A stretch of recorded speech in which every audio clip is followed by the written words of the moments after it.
Professor Harrison, I do want to ask a couple questions. I just wanted to presume for a moment that that a pardon was issued under President Biden's auto pen signature, but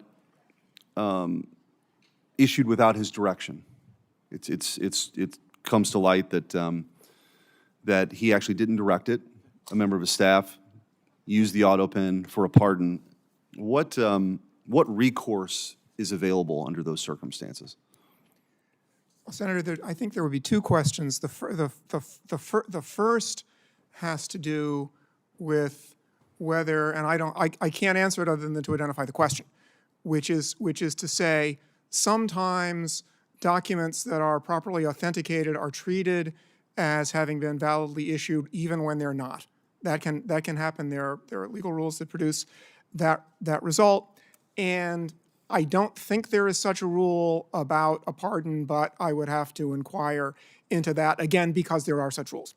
The other thing I'd say is that for a pardon particularly, the only situation I can think of that clearly would bring into question whether the pardon was valid, which was the first question, was if the government sought to prosecute someone and the person who purportedly received the pardon offered the pardon as a defense, then the government might say that no, the pardon was invalid and therefore you weren't pardoned, you're still subject to prosecution.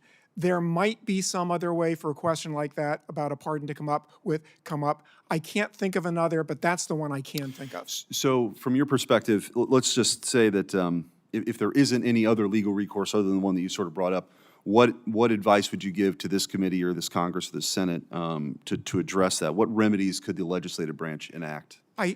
It's hard to think of anything Congress can do ex post. That's why I do think that it would be advisable ex ante to improve the process of authentication and make it more clear that documents that are signed by AutoPen really do reflect a decision by the president.